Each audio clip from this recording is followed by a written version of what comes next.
So you had two legendary matchups with Arturo Gatti. Tell me about your first fight with Arturo Gatti. The first Arturo Gatti fight, it was crazy. We had just came off a fight in Philly, and we got cut. And I never forget it. When I got cut, we was looking for another fight, but I had got cut, and my cut man, Leon Tabs, had said I would put butterflies on it, so it can stay closed and won't reopen. So we was looking for a date. We didn't have a date. We was looking for a date. So I never forget it. I just had got finished training. I went to go pick up my wife and my son and my daughter, and we was getting ready. I think we get ready to head down Atlantic City. And I got a call from my manager, and my manager said, remember, I don't turn down no fights. He had called me. He said, look, he said, I got a fight for you. I said, okay. I said, what fight for you? He said, how would you like to fight Shane Mosley? I said, Shane Mosley, the IBF champion? He like, yeah. All right, let's go. So I didn't go down Atlantic City. I went home, got ready, came to the gym. Remind you, I still had that butterfly stitching over my eye to keep my eye closed. So what we did, we was ready for Shane. Because we had just fought like a week and a half ago. So we got in the gym, started training. They got me some type of mask headgear to protect the cut. But what happened, the headgear, I got hit up top in the headgear slid the band-aids off, and it reopened the cut. So we had to pull out the Shane Mosley fight. But I tell a lot of people just don't. I ought to beat Shane Mosley. I know at that time Shane Mosley was the best lightweight in the world, but at that time I was peaking and I was really ready. So the fight didn't happen. So now I'm mad, I'm crying, I'm upset. Nobody can say anything to me. I don't want to hear nothing. My manager calls me, says, I got another fight day for you. I said, well, the cut is open and there's no way we can fight. He said, we're going to fight. He said, what about Arturo Gatti? Thunder? Yeah. Let me call you back. I said, my wife's name was Tanya. I said, Tanya, you know who they want me to fight? She was like, who? I said, Arturo Gatti. She was like, he a killer. I said, no, he ain't. I said, just because you said that, all right, cool. Called my manager back like, yo, let's take the fight. My manager called Main Events. They made the fight. Press conference in New York. Everything was good. The fight was signed. Had a big press conference. Everything was good. But I had one problem. In the Arturo Gatti fight. He had said to the reporters that you don't bring a knife to a gunfight. So my right-hand man, which was Rennie Carter, as me, my manager, and Rennie get in the car to go back to Philly, I asked my man, I'm like, yo, what did Arturo Gatti mean by knife to gunfight? He was like, yo, he meant you that stupid. I said, no. I said, I just don't understand. He said, man, you hit like a punk. He was like, you ain't got nothing but knives, and he got the bigger weapons. I was like, all right, cool. I like, no problem. That's all I kept thinking about the whole time in camp. As people could see off the tape, I was still mad. I was still upset about it. I took that to heart. So when we was getting ready to go out to the to the ring for the fight. Now the whole time in camp, we trained 6 weeks for the fight. The whole time, all I did was just had guys that come at me like Arturo who could punch, this, that, and other. And I trained with Mike Melvin and Anthony Thompson. All I did was just box, just box. Because I know Gatti can't deal with a boxer. So all I did was just box the whole camp. But I was still mad at the fact that what he said at the press conference that was like 6 weeks ago. After that, we was walking to the entrance of the ring, and we had a little entrance, a gateway, where you can go out to the gateway. I told my whole camp, I said, you know what? I said, our fight game just went right out the window. He's like, what you talking about, Ivan? I said, man, I'm going to beat this guy up, man. I'm going right out there. I'm going to get right in his chest, and we're going to fight. He's like, no, don't do it. It's like, whatever. And I ran out to the ring. That's the last time that we talked about anything prior to the fight. Man, I went out to that fight.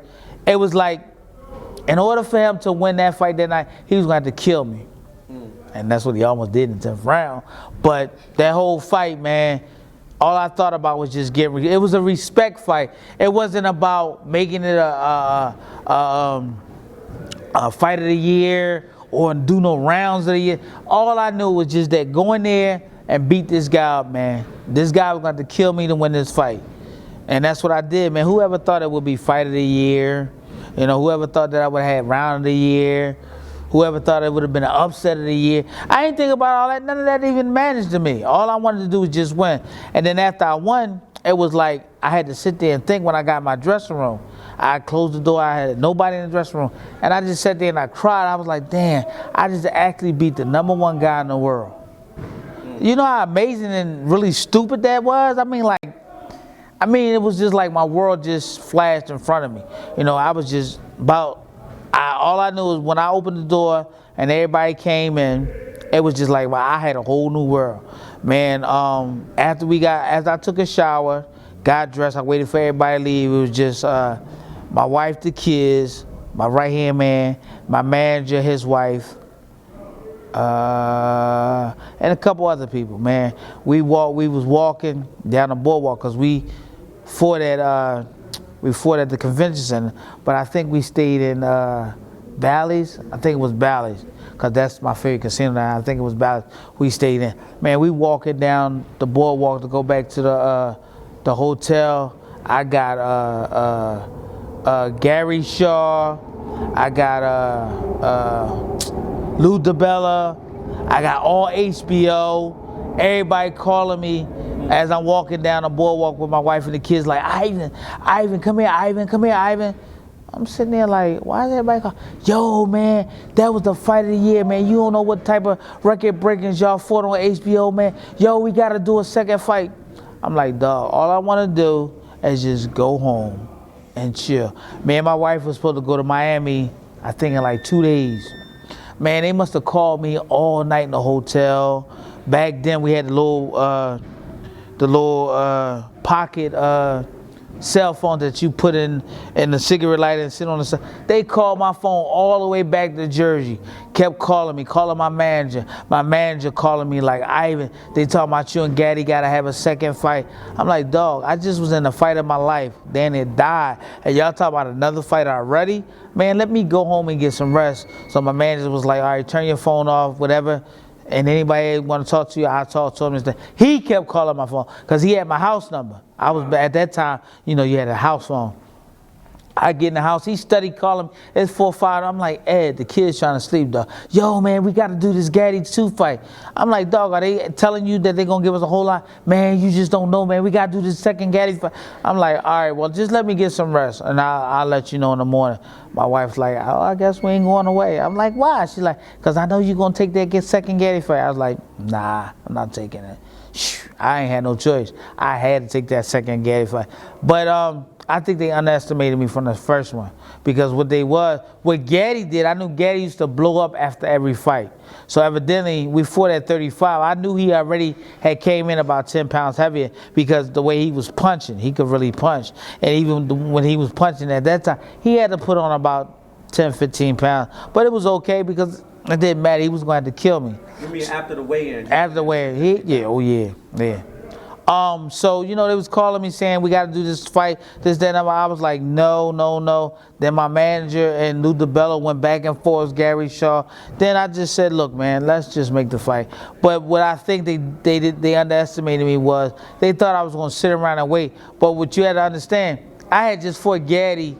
We fought Saturday night, so Sunday. The next day, I was already home in bed. They thought I was gonna probably just say, no, we're gonna win. Man, I got up that Sunday morning when I made the final decision to fight him. I got up that Sunday morning, I went back to camp. I went right back to camp. And I got ready, man, and really the second fight was easier than the first fight. Now, when you say you couldn't turn down the second fight, did they offer you a significant amount of money? Yes, and a lot of money that, you know, that a kid like me and my statue living in North Philly, you know, my mom and dad wasn't rich, but I was good. Mm-hmm. I never wanted for anything. So of course, for that type of money, yeah, they boosted up. It was more money than I ever would have thought that I would have made, which I made more after that. But you know, yeah. And we just biggest payday? Yeah, Gatti fight, yeah, my big man. But I stabbed him amount of money after the Gatti fight. It wasn't like the Gatti fight, but it was good money. Money that probably other fighters would have never seen. So you said the second fight was easier. How so and why? The first fight was hard because of simple fact, for two reasons. One, it was about winning. Two, it was about respect. You know, and what was crazy about it, even though me and Gatti grew a relationship before we fought each other, I still never looked at him as being an ignorant guy or a disrespectful guy. I just looked at it as for it being selling tickets. And it didn't really need to be selling tickets for Gatti, because honestly, at that time in the late 90s, Gatti was from Jersey City. I mean, he had every, no disrespect, he had every mob boss there was. Every mob boss that I seen on TV was at his fight. You know what I'm saying? I seen all of them, the pussies and all of them that was in the movies. I seen every which one of them. Oh, like so, the Sopranos? The Sopranos and those guys, yeah. You know, at that time, the Sopranos was hot. Yeah. And I'm sitting here like, after the fight, after the first fight, it was me, Gatti, I can't remember, I just call him Pussy, Tony, Allen Iverson, Aaron McKee, Jason Williams, oh, Big Pussy from the actual Sopranos. Yeah. Gotcha. Tony, I can't remember his last name, but Tony. Gandolfino. Yeah, he was there. Excuse me. He was there. Allen Iverson came through. Me and Aaron McKee went to school together, and at that time, Allen Iverson and Aaron McKee were teammates for the Sixers. So Aaron bought Iverson, you know. So it was crazy. Jason Williams from the Jersey Nets came through. I mean, we was just actually in the bar together. I was in the bar with all these guys, man, chilling with all these guys. It was just phenomenal, man. It was good. It was crazy. Gatti was with you too? Yeah, Gatti sat right beside me, man. We talked. But at that time, who would have known that we was getting ready to fight again?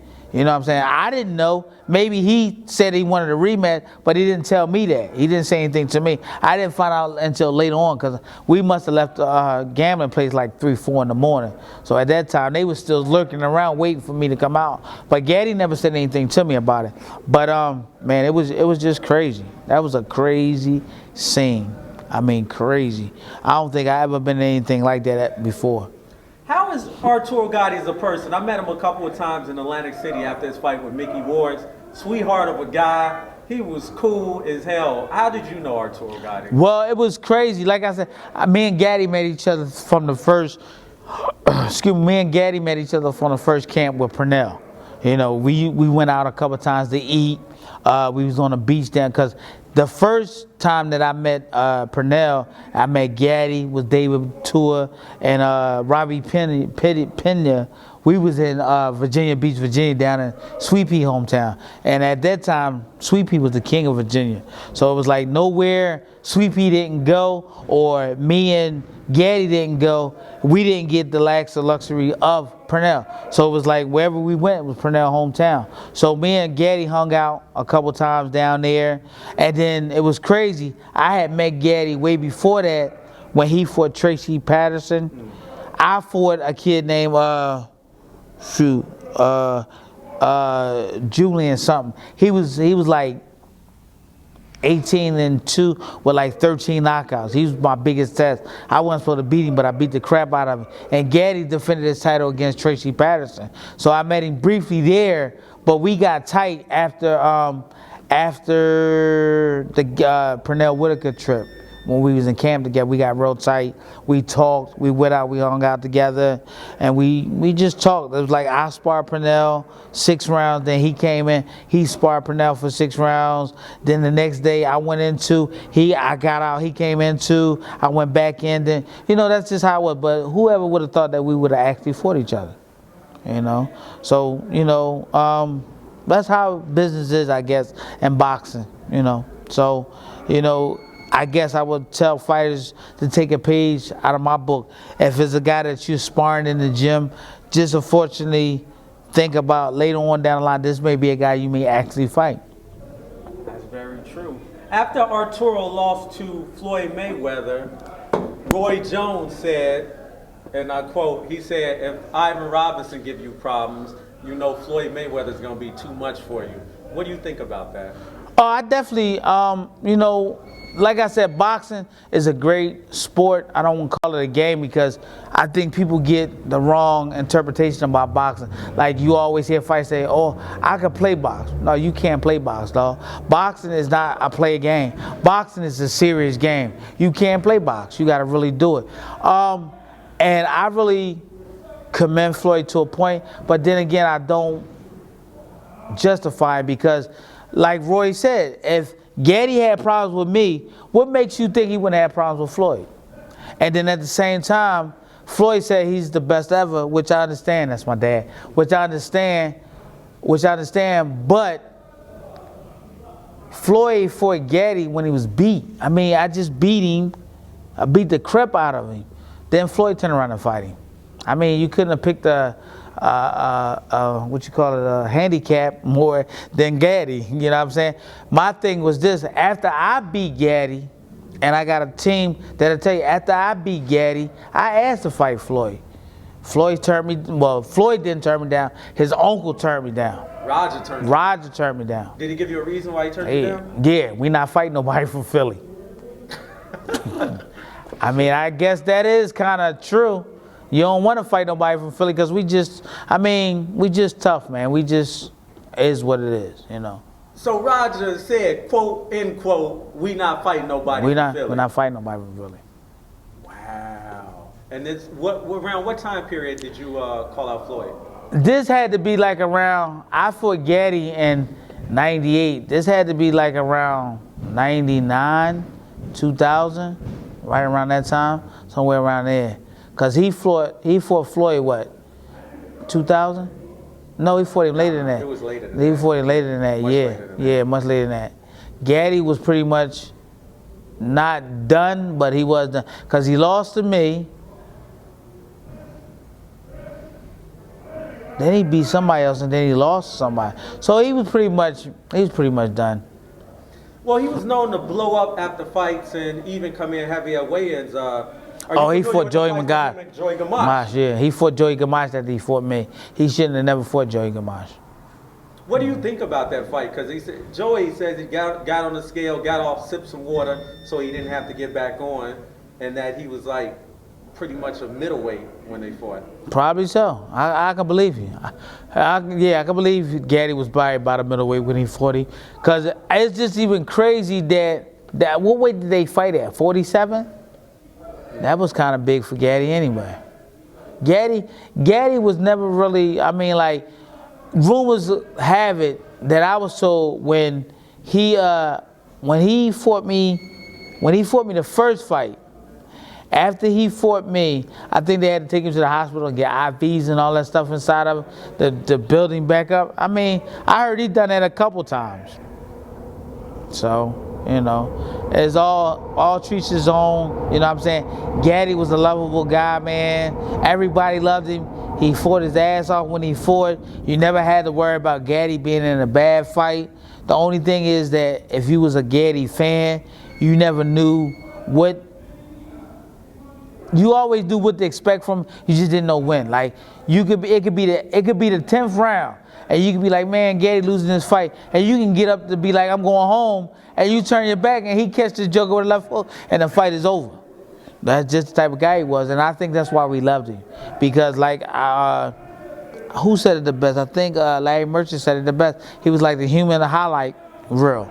He just had a whole lot of highlights, you know. And, you know, I loved him for that. He was a great dude. And I still say to this day, and I say on camera, his wife killed him.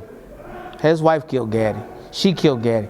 Gatti didn't, even though I know Gatti had a problem for drinking and stuff like that, and he, you know, we don't know what goes on outside our homes and stuff like that, but Gatti never had a bone in his body to kill nobody. Now, maybe in the ring, as far as killing, I would say he wanted to demolish people.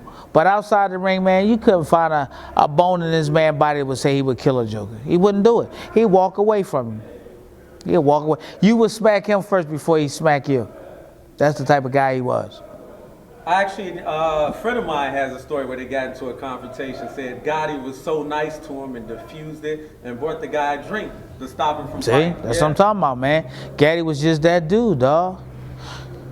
Just that dude. I'm telling you. I'm telling you. After we fought this first grueling hard fight, I mean, the guy got bandaged head and the bandaged hair, you know, up under his eye and over top his eye from the cuts and everything in the fight. I mean, me and this guy sitting right next to each other having drinks. Right across from us, you got AI, you got Aaron McKee, you got Jay Will. You know what I'm saying? Then you got the guys from The Sopranos. And you talking about him trying to kill somebody? I think he would probably call somebody first and have him killed before he do it. He just wasn't that guy, man. And I was highly upset over that, man. I really was. Yeah, that was a tough situation. Cause Very bad situation. no one I've known that ever encountered him thought he did it.